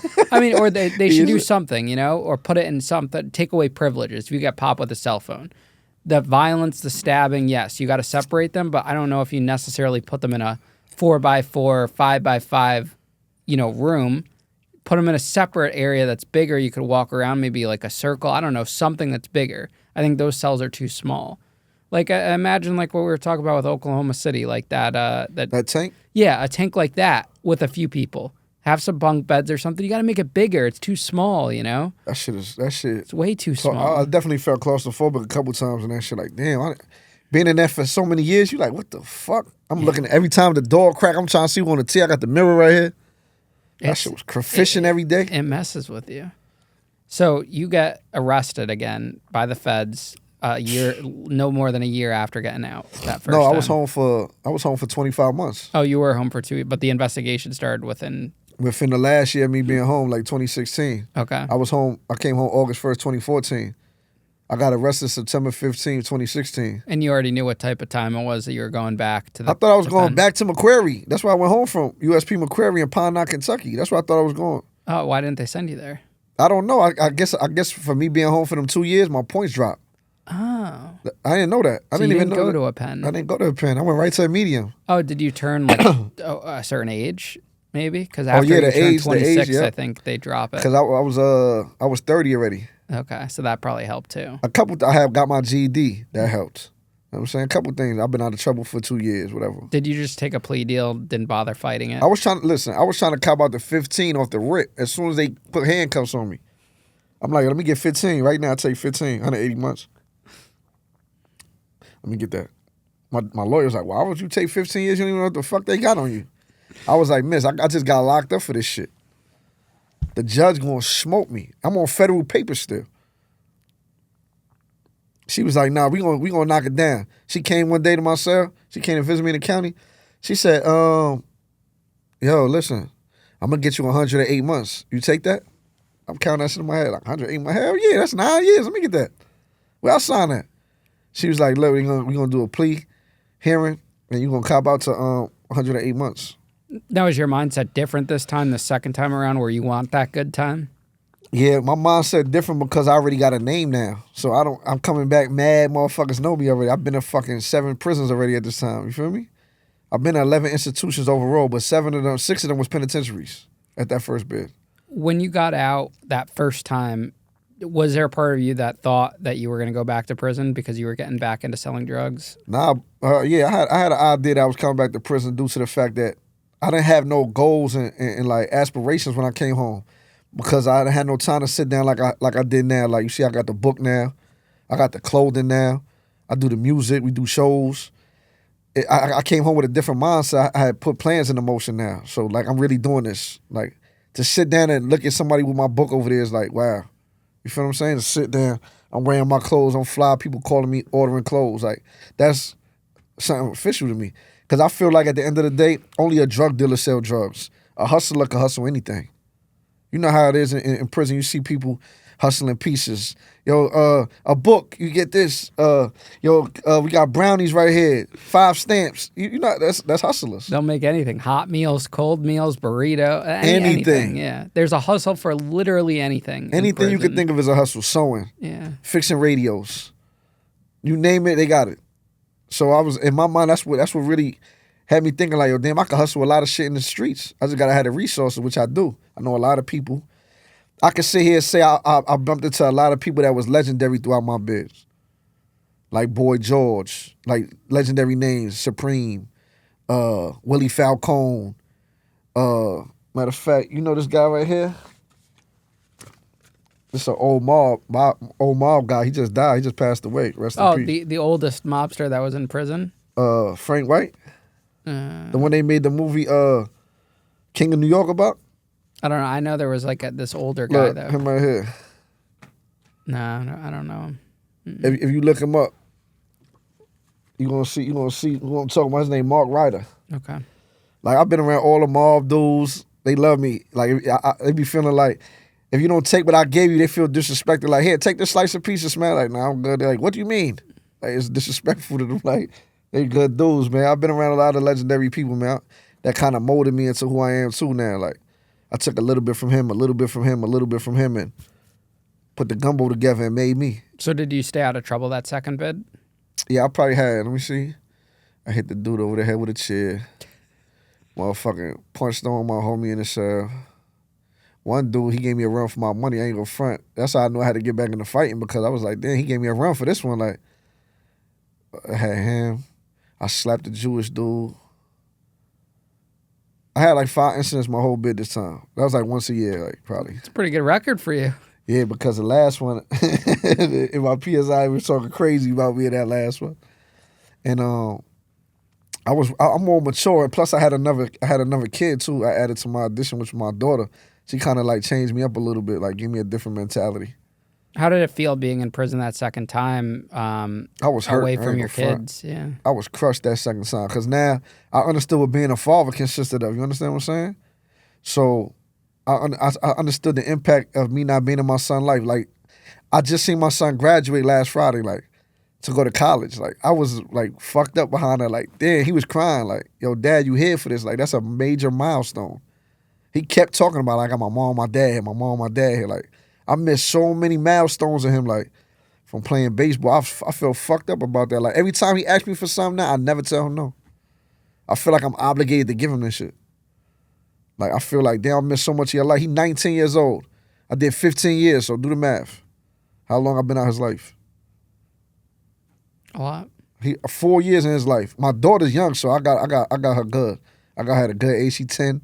She had a good age right now. Both with the same woman or separate? Yeah, they with the same woman. Then I just had one recently.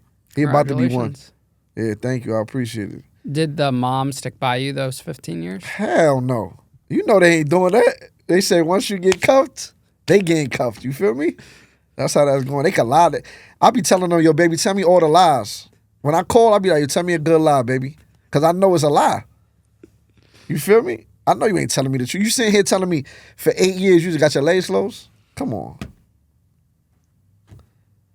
Who's doing that? You ain't in jail. You out here in the streets in the free world. You know, and you look good, so it's a lot of people gonna be hollering at you. They gonna be trying to tell, yo, shorty, what's up, yo? Oh, my man in prison. They ain't trying to hear that shit. You think somebody gonna be loyal? Like this last bit, I was married, right? Shorty left me in my bed in 4 years out of the joint. You were married before you got into prison. No, I got married in a federal institution. How'd you meet her? I met her when I came home from that 2014 bid. Oh, and then she was with you, talking to you, and you guys got married when you were in prison. When I was in prison, she was like, "That's the only way I'm gonna ride the bed with you." She left me during the bed, married, like took an oath and left. Well, you guys never really should have got married. Yeah, I guess this was her mentality. Like, that's the only way I'm gonna ride the bed with you. Like, you feel me? So I was like, all right, cool, copy, whatever. Listen, I don't blame people that leave their mans when the guy gets arrested, or vice versa. You know, I just it is what it is. You didn't sign up for that unless you guys both agreed to get into the crime together, and one of you got popped and the other didn't. You know. You know what I disagree with though. If you knew I was in the streets, right, getting money or whatever, and you always had your hand out and you was spending my money with me, I think you should ride with me. No, that's different. I'm saying, like, if someone gets into a relationship with someone and then they get into crime, that person gets into crime midway through the marriage, like a lot of the fraud cases and stuff. Mm-hmm. I don't think you're obligated to stay with that person. Nah. I give you props if you do. I mean, if the guy only's got a year, you could do that, nothing, you know? Yeah. That's nothing, you know? The guy's 3 and under is nothing. Yeah, I think you could ride that, you know, but... How much you did? You did 3, right? Yeah, 3 years, 27 months. No 27 months, you know that by the 27 months, you know that off the rip. Like. Yeah, but it felt like forever, man. Those first 3 months, I always say, were the worst. What you said you went to OKC. I went to a bunch of spots. I was in from, Wyatt, the private place, to Brooklyn. You went to MDC Brooklyn? I was there. That was a shithole. I was there a few times. Then to Fort Dix, Philly, Danbury, Oklahoma City, Chicago, and then Oxford, Wisconsin. The Oxford, Wisconsin shit, they heard. My man just left there. That was sweet. They closed the camp down, though. They closed the camp down? Yeah, because they're making the medium a low, I guess. And then he went they left Oxford, Wisconsin, and went to, what's that other one, where they had the other smooth program at that was up there in Illinois.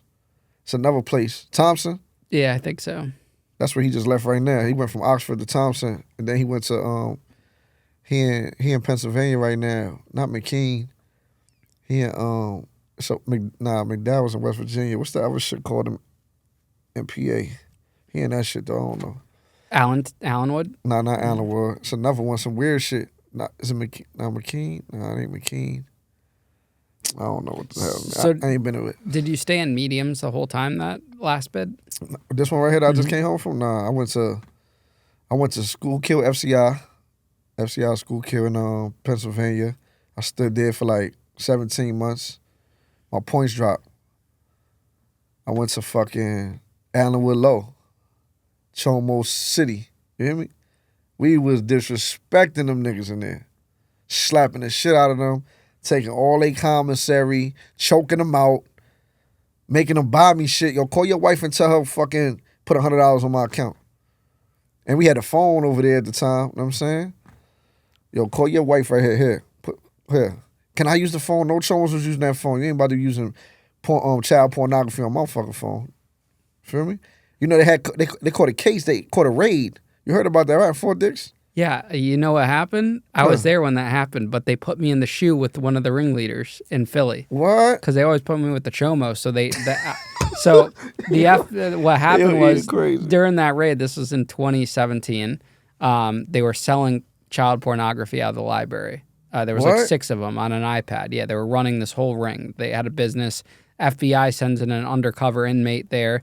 So anyways, one day, because this was my first time ever having a raid done, my bunkie and everyone was like, yeah, it's just your standard once a quarter they dump the buildings and they toss them up.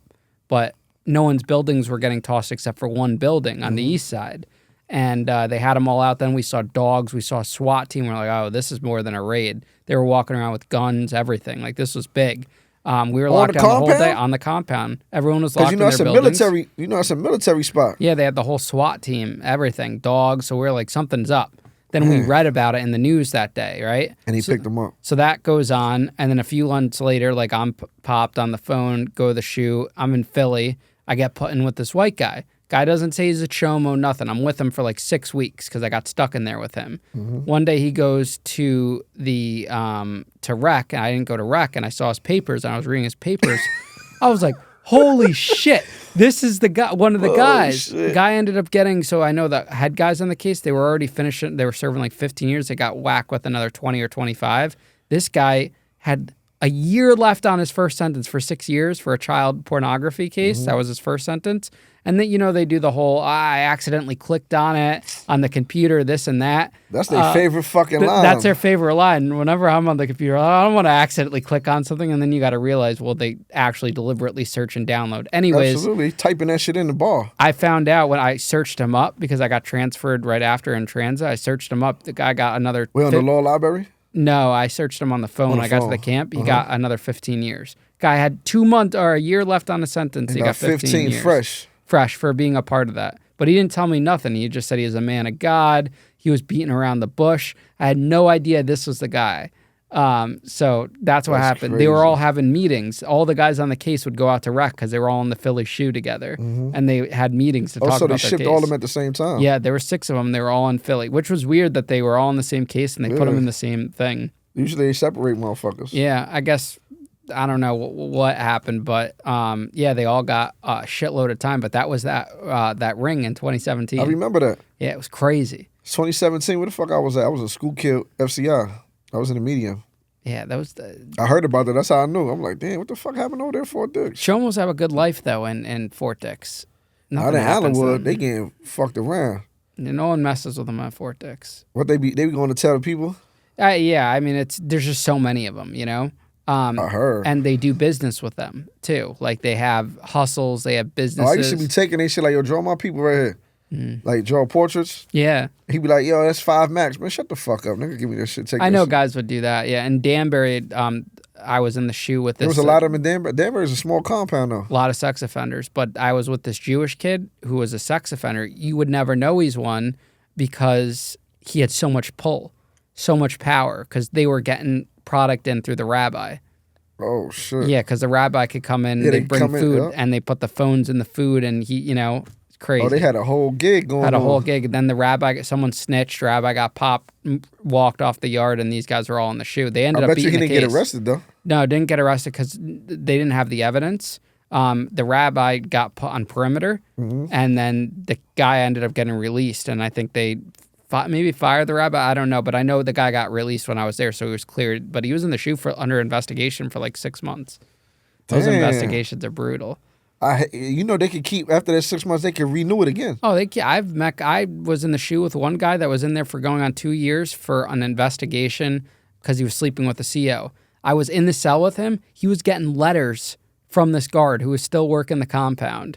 She was writing them. She was writing him different address and stuff, and he was like, hey, this, because at that point we built up enough trust. Yeah. He would always deny it. It was just a rumor, but yeah, he was like, this is what was happening, different address, everything. They'd talk in code because they were trying to jam this guy up. They were convinced.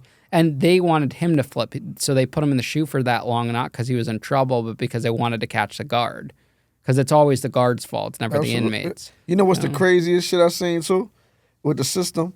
It was this one white guy, right? He used to work for the government. He was in Oklahoma with me. He was in a box. He was my neighbor. I used to talk to him through the vent. He said he never got sentenced. He been in the feds for 9 years. Don't even got a number, nothing. He said his family can't find him. He don't got no property. I was like, what the fuck? Where the fuck you was at? Area 51? Hey, you leaked some shit? He was like, man, it was a long story. They killed his family. Some crazy shit. He was like, I'm just lost in the system. It's crazy. He said he be going on airplanes. They send him to Cali and bring him right back to Oklahoma again. He go over here, send him right back to Oklahoma again. Like, what the fuck? Oh, he sent me to Atlanta too. I've been in Atlanta. I'm like, yo, I never seen. He got lost in the system. White guy. I never seen that before. Was it hard for you to adjust from going the penitentiary all those years to a low and camp? What? Oh my! I gave so many people a pass, yo. I was checking them. Like I might pull them up, bring them into the cube or something. Yo, don't do that again. I'm gonna smack the shit out you. I used to do that. Everybody, I'm gonna keep it real with you. In the low, they were scared to death of me. I'm gonna keep it real with you. I'd be scared of you. Anybody that's been over there know, like, yo, I used to take my shirt off. I got gang tats everywhere on my body. They like, man, leave him alone, man. Yo, shh. Yo, get the fuck about that seat. What the fuck are you even sitting in the TV room for? I had the chomos all the way in the back with no chair. They was sitting on they had the little, like, stools in Allenwood. Yo, bring that shit out your cube and sit back there, nigga. You ain't sitting in front of here. You got to squint. I want you to squint. You ain't be comfortable up in here after you touch your motherfucking granddaughter or some shit. Fuck out of here. That shit used to be fun. That was my bid beating him up. I ain't gonna lie, just slapping him in the back of the head. Yo, what's up with you, Larry? What's up? Smack him. Yo, come on, let me go to your cell. What you got? You went to commissary? And I ain't fucked up where I gotta take your shit. I'm just doing it because of your case. Like, they had this one guy, he was in there, he looked like Joe Dirt, right? I think he was from like either PA or West Virginia or somewhere in that area or whatever. All his shit was missing. He had a long, stupid shit. So I asked him when he had 20 years. I was like, yo, what you in jail for? He's like, I don't want to talk about it. So when they start doing that, you already know what's coming. I don't want to talk about my case, man. And bro, what the fuck is you in jail? Yo, get out the cell right quick. I told his bunkie, get out the room right quick. I'm like, what you in jail for? So he like, I'm embarrassed about it. I got 20 years for it. He touched his motherfucking 3-year-old granddaughter. I slapped the shit out of him and choked him out on the bottom bunk. Went in his locker, took wild mackerels. I had a net bag, started taking shit out of shit. I went shopping. But it's not like I'm fucked up. My homies are taking care of me. I got hustles going on. My family taking care of me. Everybody, you know what I mean? I had a good support system. I can't lie. I salute everybody that held me down too. Press 5 and all that. I love y'all. But, you know, at the end of the day, it's like, that was our bid. I never seen a chomo before in my life. Niggas was telling me, like, when I was leaving the medium, because they ain't in the medium neither. The only place they at is in the low. That's the only place they could go. You know that, right? Mm-hmm. They not in the camp because they can't, because they got, what's that shit called? The variable. The variable. They got the variable on them. They can't go to the camp because they can't move outside with the community. They can't go to a medium, and they can't go to the penitentiary. So the only place they can go to is a low. Mm-hmm. That's why there's so many of them. But when I went to the low for the first time, I was mind boggled. Like, what the fuck what is going on here? A couple times I wanted to go back to the medium, but the medium is trash too. The medium don't got no politics like the penitentiary. It's like the lower you go in the security levels, the worse it comes, like with the character wise. Like, damn, who the fuck is this? They stealing that, they mad, weird motherfuckers around. Like every niggas is telling, they go right to the CO desk, like, man, he just touched me. Like, what the fuck? I've never seen that before. Like, it was just something to adjust that was so crazy to me. Like, the adjustment in there was like, I used to be calling my family, like, yo, what the fuck? They got me in, woo woo. They like, what's going on, man? That shit is Candyland over here. Like, this shit ain't nothing going on. I've probably seen the deuces go off maybe like, I was at Allenwood Low for 3 years. I might have seen the deuces go off maybe 5 times. And one of them was for me. Cause me and the not the captain, the lieutenant got into it. He wanted to take my beads off my neck. I was like, you ain't getting these, bro. You ain't getting these. I'm gonna keep it real with you. You better read my jacket. I ain't one of none of these chomo niggas and none of that shit. You better read my jacket. So the CO had tried to take my beads. I had like 5 sets of red beads on my neck. You know, you ain't supposed to have them rosaries like that, not them colors. They usually give you the clear ones, you know what I'm talking about, or the black ones. I got red ones, a whole bunch of them. Santeria ones, all that. So I got them going. I'm about to go to chow. I walk by the CO bubble. CO like, hey, come here. Let me get those. Let you get what? Let me see them rosaries on your neck. I'm like, these? He was like, yeah. I said, you ain't getting these motherfuckers. You stupid. He was like, well, sit right there. I'm going to call the lieutenant. I'm like, the lieutenant not getting them neither. The only person that's getting these shits is the chaplain. And he might not get them depending on how I'm finna, because I woke up on some bullshit that day. I done had a CO clean my cell in there and everything. On some jail politics. He was scared to death. I said, bro, you left ketchup on my man's motherfucking gray sweatsuit. You fucking stupid. He's like, why are you talking to me like that, inmate? Man, I see through all that shit. You's a rookie, man. Get up. Get up. I swear to God, on everything I love, anybody that's been at Allenwood Allenwood Low from 2019 to 2022 know about this situation. Everybody was talking about this shit. I made his stupid ass get up out the office, come to my cell, and clean the fucking floor on hands and knees. Everybody was at my door like oh shit, because there's cubes over there. Everybody laughing. Like, yo, Smiley, how the fuck you did that? I'm like, because it's law. It's law even with them. They got to abide by, so they got to be professional regardless of what the fuck you think you tough or whatever. Because I done called COs out like, we can get it on, take your belt off and all. We going to the bathroom over there. I'll beat you the fuck up in the shower. I done told COs that before. They don't be wanting no smoke like that. Only a couple be tough, like 1 or 2. They be like, oh, what you want? You think you're a tough guy? And yeah, I'm tough. And then when they look at my jacket, when my fucking binder this big, You see all that shit I brought in here? All those is shots, transcripts, everything. I'm not just talking. This is real life shit. Like I never seen nobody come in here with that on your show. So what happened to the beads? So they sent me to the lieutenant office. The CO called. They sent me to the lieutenant office. I go to the lieutenant office. She's like, all right, let me get the beads. I said, bro, why was you talking to me like that? What the fuck is wrong with you? He's like, let me get the beads, man. I'm tired of playing these games with you. I said, you ain't getting them now because the way you talking to me, I'm not giving them to you. Call the chaplain. I don't got to call the chaplain. This is my compound. And just, I said, well, nigga, I ain't taking them shits off, bro. I'm going to keep it real with you. That's on everything I love. I go to the box behind this shit. You got me fucked up. You ain't about to scare me with the box. I did the box. That shit ain't shit. He's like, well, that's where you're going. Cuff up. I'm like, all right, cuff up. Take me to the box. So we got to walk outside. They cut the compound. They cut the deuces or I don't know, whatever. All my homies is yelling, what the fuck? I'm like, man, shit, let me back out. So we walking, the captain out there smoking a bogey or whatever, he smoking a cigarette. He like, all right, let me take him in there. Lieutenant's like, no, this is personal. I'm going in there with him. I'm like, this nigga's a clown. So when we go inside there, they put me in a cage to strip out. I'm not stripping out now. They uncuff me. I pull one cuff in. I got one cuff on my wrist. I'm like, bro, you're not even getting this cuff back now. So it's like 5 of them coming in there. I'll mace you. I don't care about none of that. Y'all got to read my jacket. Y'all got to stop playing. I'm going to let y'all go in the office on the computer right there because you can look me up. And go look at, I don't care about none of that. I've been maced before. I've been hit with a concussion grenade, all that shit. I did all that. I've been through all that. I had fun with the COs already. You heard? So he come back. He's like, oh, this motherfucker really was in the USPs. He was like, we ain't had a couple guys like you. Just give us the beads, man. We're going to let you back out on the compound right now. I said, you want the beads? You want them? Here. I popped all the beads off my neck. Them shit's all over the floor. Hey, get them shits one by one, stupid. He was like, you're going to the shoot now. I don't care. I was going to let you back out. All right, I don't care. You can shit me too. Get me the fuck out of here. I didn't even want to go back out on that compound. They came. I was back there for like 60 days. I beat it at DHO. I knew the DHO. I've been to see him. He's been to see me at Lewisburg like 5 times. Here, man, what's going on here? This is the first time I've seen you in Allenwood. Yeah, this, that. I played my case, whatever. He was like, I know I'm going to hear some shit behind this. I'm going to let you back out on the compound. You're right. They did it wrong. Because they didn't call the chaplain. These is rosary beads. These is blessed beads. Regardless of what color they are. I got these from the chaplain. They came into your institution through R&D. That mean that your facility allowed them in here. So I could wear them. The only one that could send them home for me is the chaplain.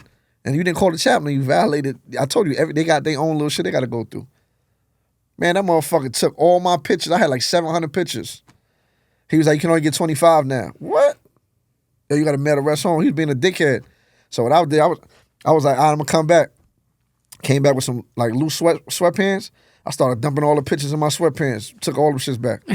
I just left the book and mailed the book out. I had like 5 pictures in that shit. He was being a dickhead. I'm being a dickhead too. It's how I like fucking with the COs, like disrespecting them, violating them, because I can't stand COs. You feel me? Like they be thinking they super tough. Like go do this, go do this. Nigga, shut the fuck up. Make me. Cause that's how the USP guards is. I ain't gonna lie, them are the toughest ones for real. They'll give you what you looking for. I ain't gonna lie, cause they fucked me up a couple times. Lewisburg, they ran in my cell a couple times, maced me, threw the concussion grenade in there. We beefing. I got the mattress on the slot.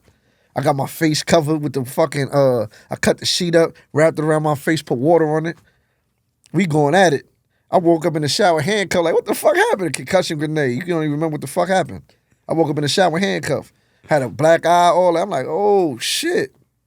Or How much time did you end up doing on this second bid? They sentenced me to 108 months. I went from September 15th, 2016 to November 15th, 2023. So like 7 years, 3 months I did all this. So almost 2 years ago you got home. Yeah, almost November this year be 2 years. Was your mindset different getting out this time? I knew it when I got into the halfway house. The way I was moving before and the way I was moving now, I was like, I grew up. I know it. I wanted to put all my shit in motion now. I had a plan this time. You know what I'm saying? Last time I had a plan, I was like, either going to be a rapper or a drug dealer. One of them. I was going to make it in one of them shits. That was my stupid mentality before. But now, I got kids. They depend on me. I got other things going on. Like, I ain't glorifying this jail shit is just, this is my experience. This is what I went through. This is what happened in my life. And, you know, other people glorify, other people, like, love to hear about it. Like, oh, yeah, oh, you know how this shit is. You see the views. You see what's going on. You know what I'm saying? It's real, though. You've been through it. Probably not as many times as me, but you've been through it. You know what I'm saying is real. What's going on in there. You know what I'm saying? Just like how you talking about peace of this. I can relate to all that. I've been through all that. Ate all that. Drunk, have fun, cell phones, flirting with CO chicks. I did all that. Anything you could do in prison, I did except for tell, fuck with a faggot. I ain't did none of that type of shit. But everything else, fighting, stabbing, cursing COs out, violating, I did all that. Feel me? Did I have fun doing it? In the beginning, I did. The second time, I ain't do too much but 5 incidents. So I was really chilling. Like I'm proud of myself, to be honest with you. I be trying to tell my little homies, like, man, they got to do better with themselves, man, because going to prison, that shit ain't it. Being on the fucking handcuffs, waiting on the plane, marshals with shotguns all around. They don't know that experience. That's real. Going out Oklahoma, you shackled. You never had the black box, did you? Mm-mm. That black box shit is not a joke. My fucking wrist be swollen. I can't even eat the little bullshit ass apple they give you, the water. I gotta tell you, crack the top for me. Cause you know the cuffs y'all get, y'all can move your wrist. I can't move nothing. That shit's stuck like that. Like that whole experience right there is like walking down that long ass corridor on OKC till you get to the end till they unshackle you and all that. My fucking feet swollen now. I ain't got time for that shit no more. That's for the birds. Be honest with you. I love freedom now. You heard? I love outside. What have you learned throughout this whole journey, in and out of prison, you know, your childhood, everything, when you look back on it now? What I learned? I learned stay the fuck out of these people's way. For real. Watch who you have as your company, because they'll get you in trouble too. And just focus up on you, man, because when you go into jail, man, a lot of people don't give a fuck about you. And that's real. Your friends ain't sending you no money. They ain't coming to visit you, none of that. I learned just be easy. Smiley, I appreciate you coming on the show today. I appreciate you having me, man. It was interesting. It's a pleasure, you know what I'm saying? Yeah, thanks for an entertaining interview, man. I'm sure the audience is going to love it. Yeah, absolutely, man. Peace out, man. Yeah. I already know, man. Also, too, man, we got to shout out a couple people, man. Go for it. The floor is yours, man. We got to shout out my man Junebug, Honcho, Flex. Got to shout out Saint Fourth Quarter Entertainment, Star, Remo. You know, all my good people, man, out there, my kids. You already know. Much love, man. Peace.